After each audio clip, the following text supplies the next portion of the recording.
E estamos de volta com o BBcast, o seu podcast de automobilismo e outras nerds. No episódio de hoje vamos falar sobre o GP do Azerbaijão, ou aquele mais conhecido como a Corrida de Baku. E aqui comigo eu tenho a Débora Santos Almeida.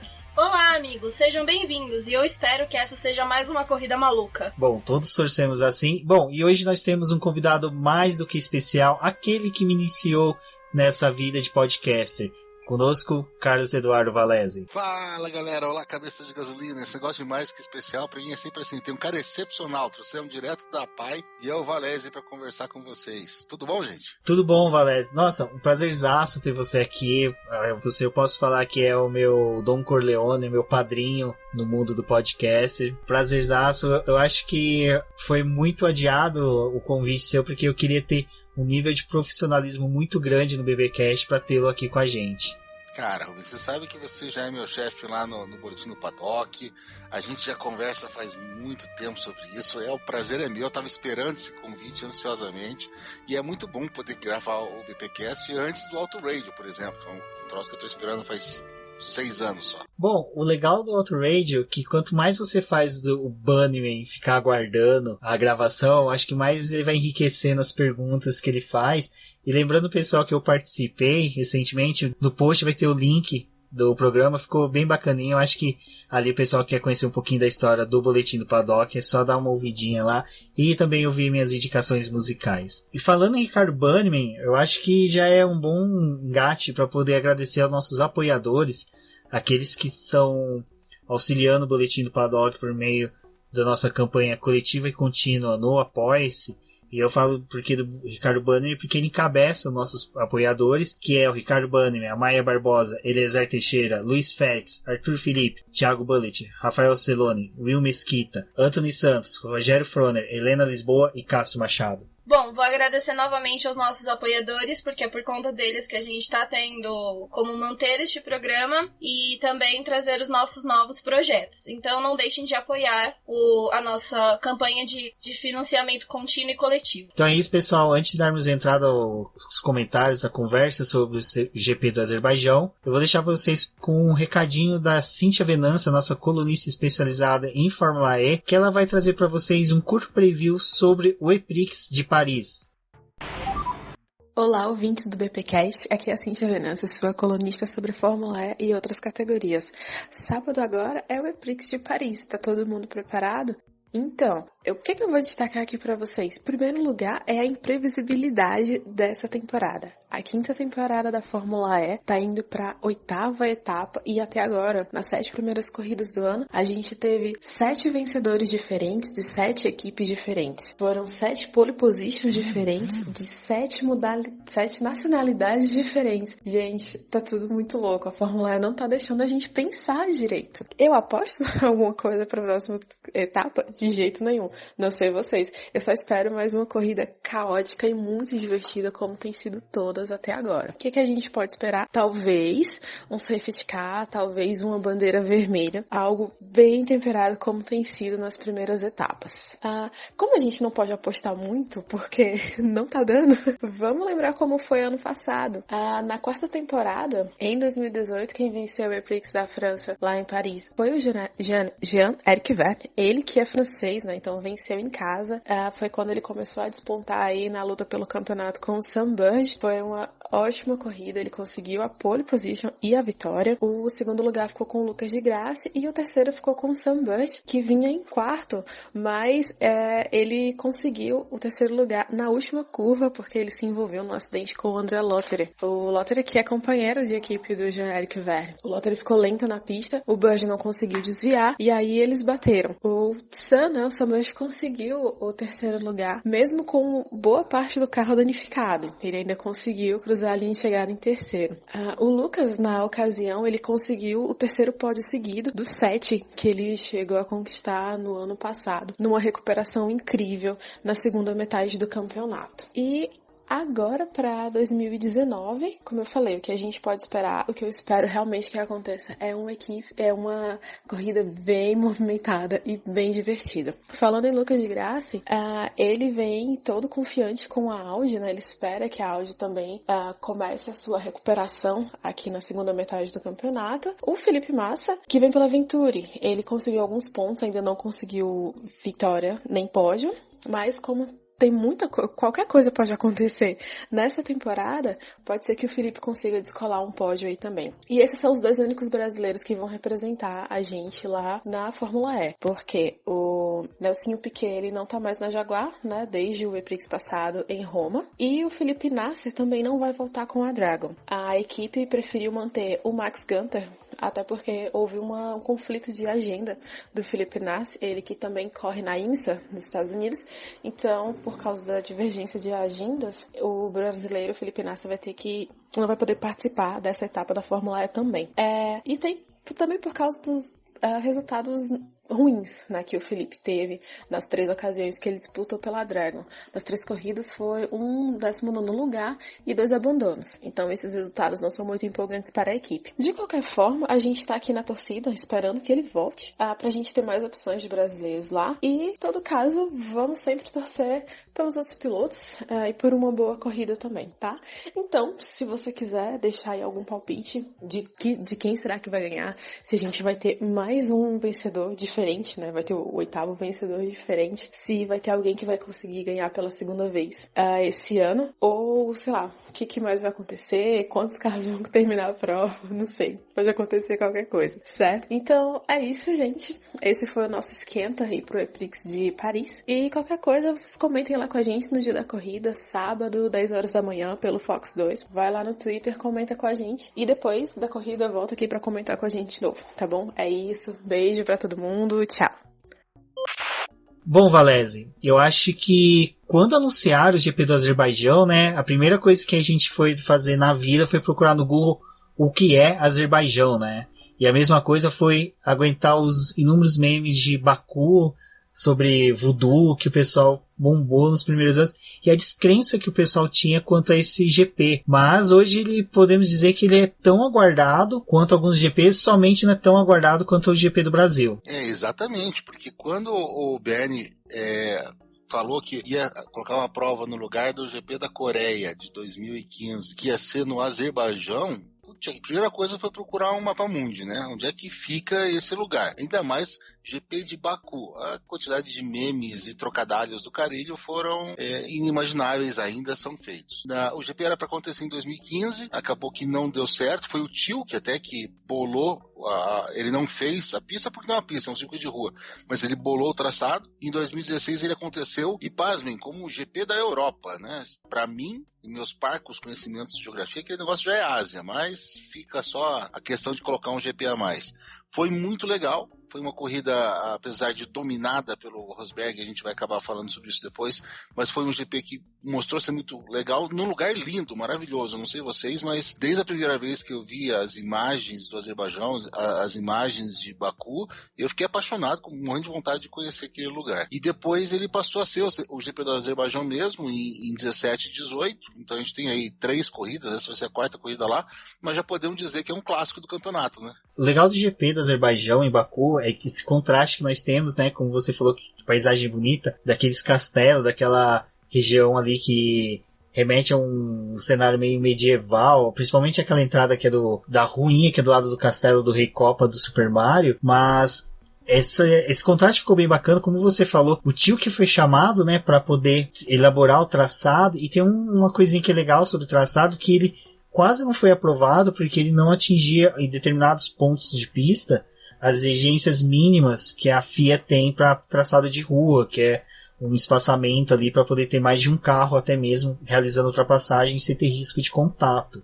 Esse trecho mesmo que eu menciono do castelo, ele é um que eu acho que o pessoal deve ter brigado bastante para poder inserir ele, e quando eu falo pessoal brigar para poder inserir ele, ou seja, aprovar esse trecho, nós estamos falando do Fábio Briatore, né, que foi ele que junto com o governo do Azerbaijão e o Bernie Ecclestone negociaram a ida desse GP calendário. Então você vê o Fábio Briatore, mesmo sendo excluído, uma pessoa não grata na Fórmula 1, ele ainda continua com a sua mãozinha lá, movendo peças dentro da Fórmula 1. Isso de vocês falarem do traçado é porque é interessante que foi o Hermann Tilke que desenhou, e esse traçado de Baku ele tem várias características de outras provas que a gente já conhece, né? Que é Mônaco, tem algumas coisas de Singapura, também foi baseado, né, no circuito de Abu Dhabi um pouco, então é bem interessante isso. O mais legal é que Baku é o segundo circuito mais longo do campeonato, né? Ele tem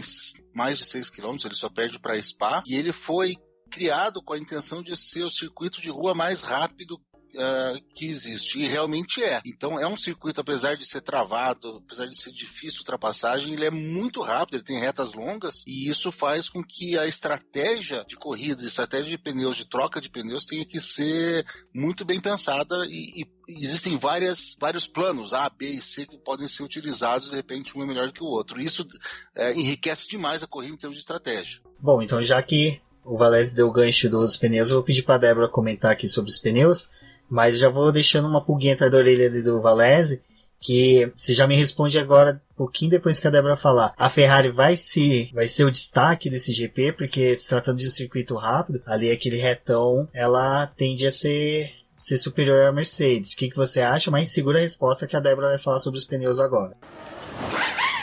Bom, os pneus eles foram mantidos a configuração do ano passado, porém com a nova nomenclatura da Pirelli, né? A gente vai ter o C2, o C3 e o C4, que correspondem ao médio, macio e super macio. E no ano passado o super macio ele era o ultra macio, eles pularam um composto para poder dar mais dinâmica para esse GP. Porque eles viram que não era necessário utilizar tantas gomas duras para essa corrida. E o que traz o dinamismo, que foi o que o Valese falou, é justamente essa configuração de pneu, porque a gente tem uma pista que vai variar muito a sua temperatura. Os pontos em que a gente tem sombra por conta dos prédios, do castelo, né, acabam resfriando os pneus. As retas que são longas também acabam deixando a goma acaba resfriando, e isso acaba prejudicando o desempenho dos carros, né? Porque a gente tem uma grande variação disso dentro da pista. Da Ferrari, né? Vocês estavam aí comentando, eles estão com uma dúvida do que vai rolar com relação aos pneus. Eles vão trazer uma atualização grande agora para o Baku. Foi uma coisa que já estava sendo implementada na China, mas agora vai vir a mudança mesmo no carro. E eles estão com medo de que, por conta do carro estar um pouco mais potente, esses pneus acabem se desgastando. Porque era uma coisa que a gente não via muito com a Ferrari no ano passado. Eles conseguiam lidar muito bem com os pneus, mas agora eles já estão enfrentando mais dificuldade. Concordo, Débora. Só uma última coisinha em relação à temperatura, lembrar que a prova ela acontecia em junho, que é mais um verãozão lá. Os 2 primeiros anos, 16 e 17, aconteceu lá, e ano passado eles trouxeram para mais começo de campeonato, para não bater com um feriado de a emancipação da República, alguma coisa deles lá. Então isso deixou ainda o clima um pouquinho mais friozinho do que era. Então realmente a questão da temperatura de pneus é sempre, e pneus já foram protagonistas dessa prova. E Rubens, as longas retas, um circuito rápido, eu não só acho que a Ferrari vai se dar bem, como eu já vou apostar aqui, já jogo aqui vitória do Leclerc nessa prova. Aposta boa. 2017 ele correu muito bem lá e foi um bom resultado para ele, e existe essa expectativa de que ele tenha um melhor resultado ainda em Baku. E ano passado o Leclerc foi acho que foram os primeiros pontos dele, foram em Baku, se eu não me engano, né? Então ele pode dizer que conhece a pista, estando mais acostumado com o carro. Tá aí a minha aposta já jogada de antemão para ninguém pegar o meu piloto preferido.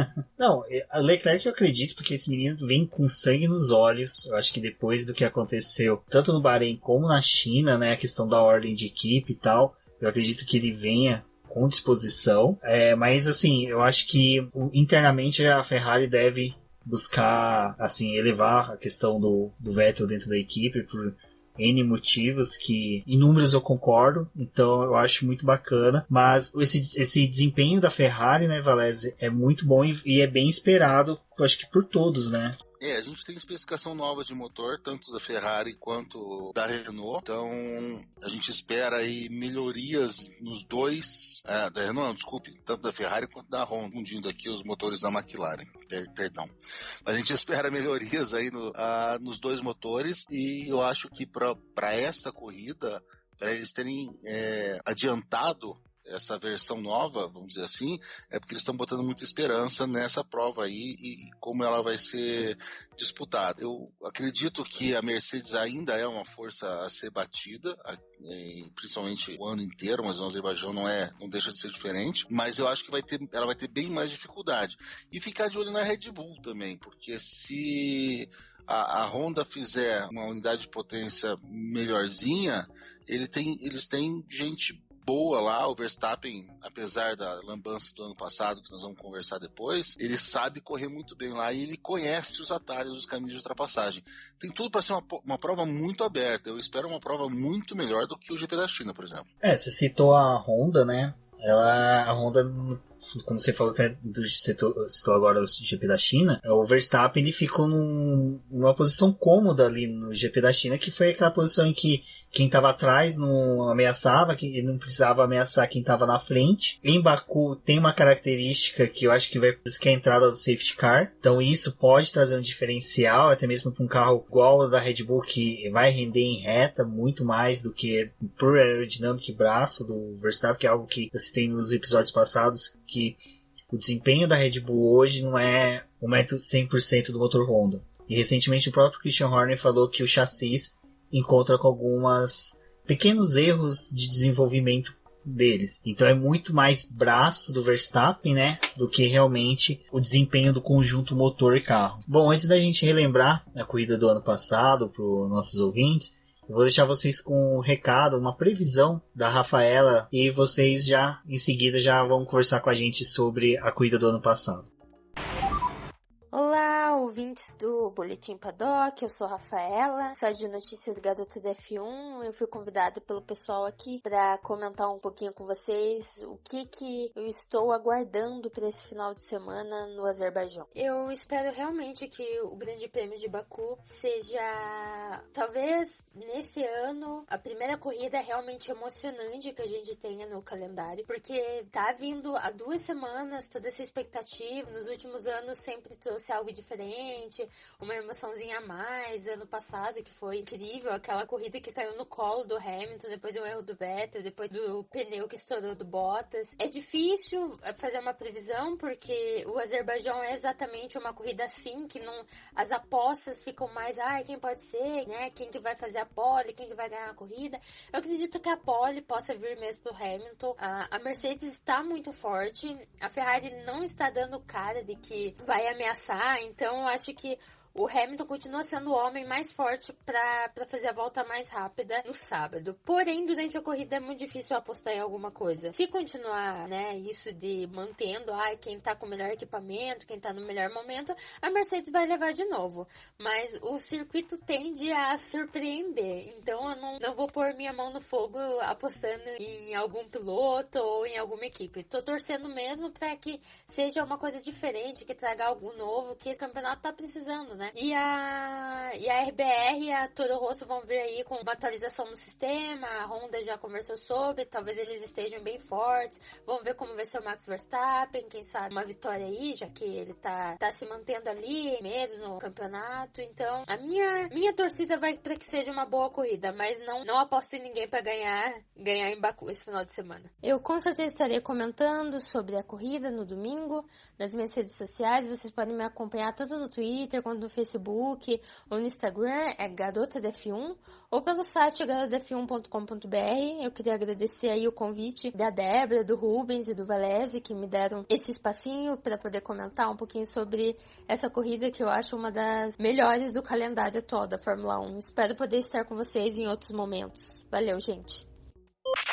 Bom, o GP do ano passado, eu não sei se o Valese está fazendo o mesmo que a gente aqui nesse ano depois que a gente assistiu a série lá da Netflix. Toda vez que tem algum lance em alguma corrida, algo que acontece, eu meio que já fico imaginando como vai ser os bastidores. Como será os bastidores, né, dentro da série da segunda temporada que a Netflix está fazendo. Não, certeza. Quando qualquer coisinha que acontece diferente, eu fico imaginando os caras correndo com aqueles microfones grandão, aquele cabo grande, aquele microfone piloto, saindo atrás, correndo atrás dos caras fazendo. E Baku, ela é clássica em Corrida Maluca. Na temporada de 2018 apareceu isso na Netflix. Foi uma corrida assim que só faltou aparecer, sei lá, o Cupê Mal Assombrado, a Quadrilha de Morte, porque isso aconteceu de tudo e tem tudo pra acontecer de novo. Você falou assim, o Bert Mailander sabe que vai trabalhar, então a entrada de safety car é quase uma certeza da vida no Grande Prêmio de Baku. E a gente tá falando aqui dessa nossa expectativa de uma melhora da Ferrari, inclusive eu tô apostando, e ano passado a Ferrari tava com toda a pinta de vitória também, né? O Vettel largou na frente, ficou até a 30ª volta na liderança, tranquilo. O Bottas estava marcando de perto ainda e segurando bastante, demorou bastante para trocar, então se nada desse errado, assim, o Vettel ia ganhar por pouquinho, só que a corrida simplesmente ficou maluca de um jeito, de uma hora para outra, ela mudou o tempo de andamento dela, assim, da volta 40 para frente, que ela ficou frenética. Né? Exatamente, né? E porque teve a entrada de 2 safety car, que já foi bem para essa parte final da corrida, e acabou mexendo em tudo, né? Porque logo depois a gente viu que a vitória caiu justamente no colo do Hamilton. E o Hamilton, ele saiu dali líder, né? Porque como o Valés falou, o Bottas estava caminhando, né, para uma possível vitória. Se saísse dali, ele ia sair líder do campeonato. Esse ano a gente tem essa outra questão que o Bottas também, ele não é aquele piloto apagado que foi o ano passado. Então eu acho que, ao contrário do que foi o ano passado, em que a gente via só, vamos supor ali, 4, 5 carros disputando posições ali na ponta, eu acho que vai ter bem mais. Eu acredito que a gente possa ver, além da Ferrari, Mercedes, uma Red Bull se aproximando. Como o Valério falou, a Ferrari está trazendo, né, especificações novas para os motores que refletem também na Alfa Romeo. Então isso pode trazer um bom desempenho para a Alfa Romeo, que foi o que o Kimi Raikkonen falou esses dias. Eles precisam se classificar melhor. A partir do momento que eles se classificarem melhor, eles conseguem permanecer onde que eles se classificarem. Então o objetivo da Alfa Romeo hoje é chegar ao Q3. Chegando ao Q3, dali para frente, o Kimi meio que deu para entender que os pilotos têm braço suficiente para se manter entre os 10 primeiros, o que seria bacana até mesmo para Baku. Mas vamos lembrar, amigo ouvinte, de como é que foi esse finalzinho de Baku. Na verdade, o Ricardo e o Verstappen estavam se bicando a corrida inteira. Eles estavam andando muito juntos. Eles estavam doidinhos para misturar tinta um com o outro ali.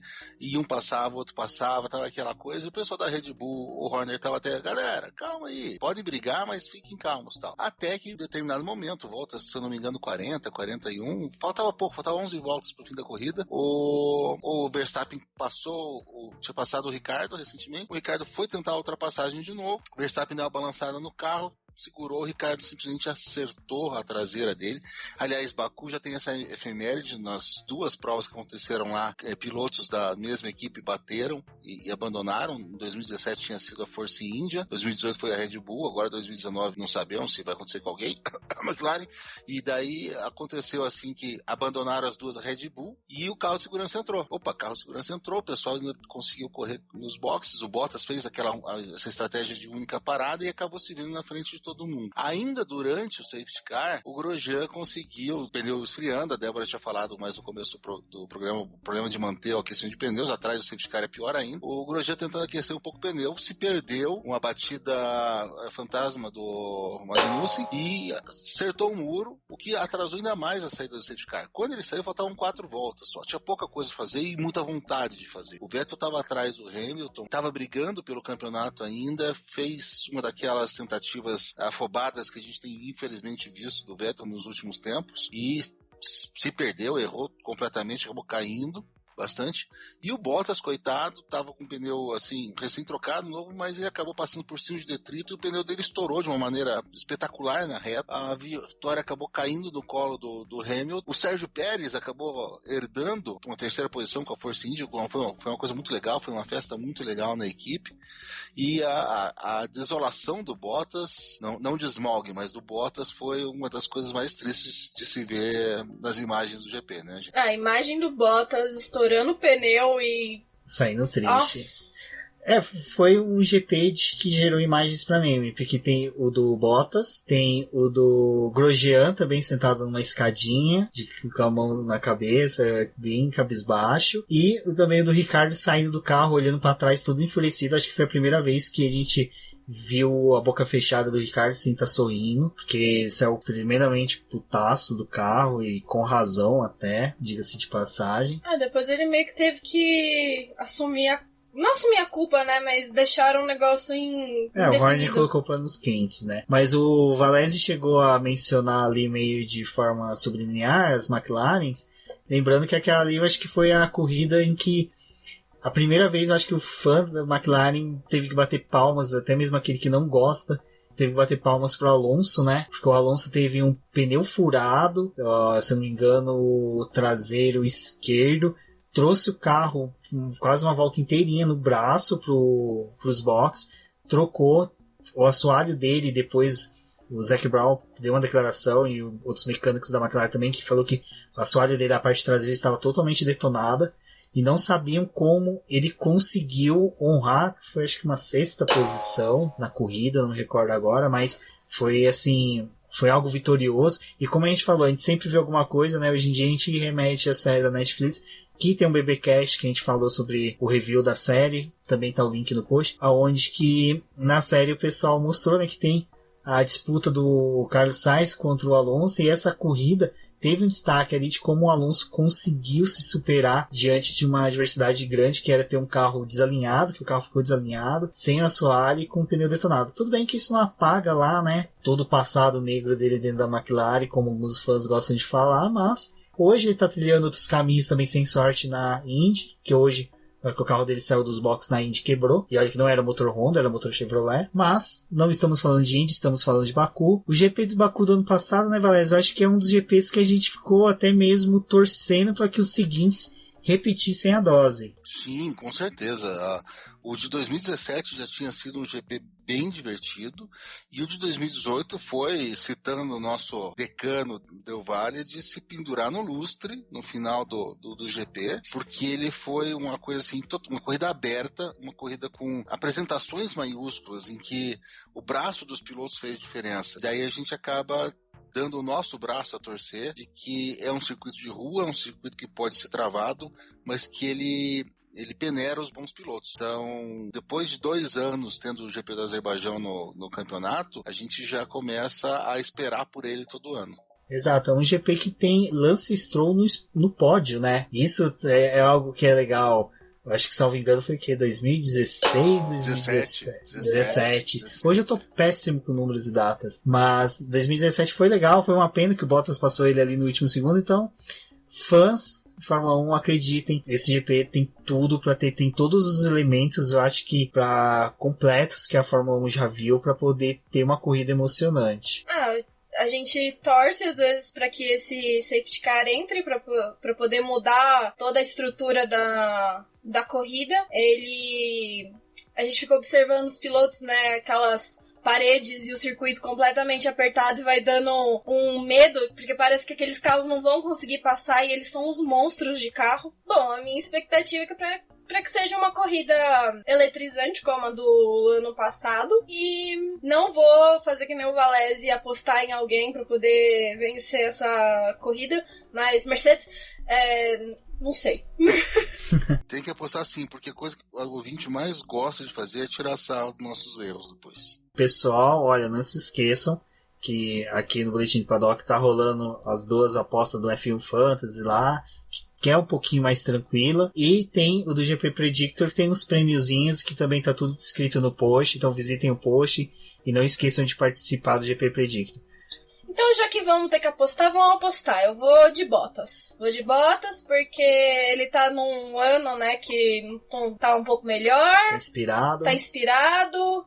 Talvez ele pode vencer e meter um negócio assim, tipo, essa vitória é pra quem interessar. Então, vou de Bottas. Será que esse vai ser o ano dos desafiantes serem os segundos pilotos? Porque, né, temos o Leclerc também, que é a aposta do Valese. Então a gente tá tendo aqui uma previsão aí de que os segundos pilotos vão se destacar mais do que os primeiros. Eu acho que eu sou o único conservador daqui que tá calculando o Vettel. Eu acho que conta todas as expectativas. Achei que você ia votar no Gasly. Cara, Gasly, apesar que o Gasly, o que ele fez na última corrida foi sensacional.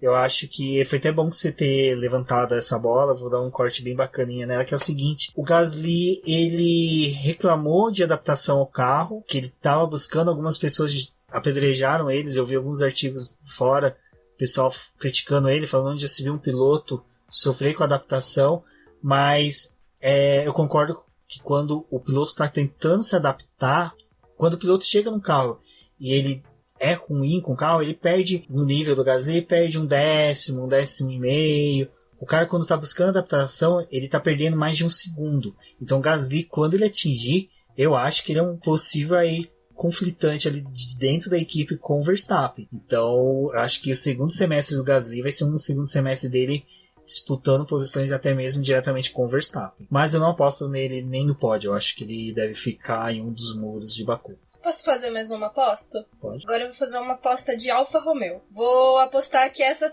corrida vai ser os primeiros pontos do Giovinazzi na Fórmula 1, até porque ele tem vitória em Baku em 2016. Boa. Quando ele estava disputando com o Gasly o título. Eu gostei de um meme que fizeram, não sei se o Valese viu. O ano passado o Russell ganhou a Fórmula 2, né? Aí o pessoal falou, bom, pra ele não vai mudar nada, né? A Williams é uma Fórmula 2, que é uma pena, né, Valese? A gente vê a Williams nessa situação, principalmente em Baku, que, se eu não me engano, é o último pódio da equipe. Sim, o pódio com o Stroll foi o último pódio da Williams, e realmente, a Williams é uma garagista. Eu tenho uma tristeza enorme de ver. Recentemente o Cazorla fez a biografia do Frank Williams no 365 dias. É triste uma equipe com essa história, uma equipe que já deu tantos títulos, inclusive para pilotos brasileiros, tá, não digo terminando, mas definhando desse jeito. Infelizmente, eu não vejo a curto prazo uma saída para talvez 2021, com as novas regras, eles consigam dar uma respirada, mas isso é mais esperança do que qualquer outra coisa. Valério, você comentou essa questão de uma possível salvação da Williams. Esses dias foi aventada a possibilidade de existir um novo Stroll, papai Stroll para Williams, que é o pai, né, do piloto Nikita, que é o Dimitris Mazepin. Ele possivelmente vai ser um novo investidor semelhante ao que o Stroll, o pai, né, do Lance Stroll, exato, ele foi para Williams. Então a possibilidade de entrada desse dinheiro russo, né, dentro da Williams. Bom, seria uma salvação, mas eu acho que assim seria aquela salvação bem parecida do que foi a passagem da família Stroll pela Williams, né? Vai só manter pagamentos, salários, investimentos em dia ali para sustento da equipe, mas como você falou, acho que só após 2021 pra gente ver aquela velha Williams da década de 90 ou dos anos 2000 de volta ao grid. Esse Nikita, para quem não conhece, ele tá na Fórmula 2 atualmente, na equipe Art, que é a antiga equipe que estava o Russell correndo no ano passado, que, como eu disse, tem vitória em Baku. Bom, amigos, apostas feitas, expectativas repassadas ao público. Eu acho que, como foi dito, o GP do Baku tem todos os elementos, tem tudo para ser uma grande corrida. Eu vou pedir para o Valese agora deixar todas as suas referências. Para quem não conhece, primeiro, que se alguém está ouvindo esse podcast e não conhece o Valese, pause agora, procure o nome dele no Google, que provavelmente você vai achar os melhores podcasts de automobilismo com ele e excelentes textos no Boletim do Paddock e no podcast F1 Brasil sobre.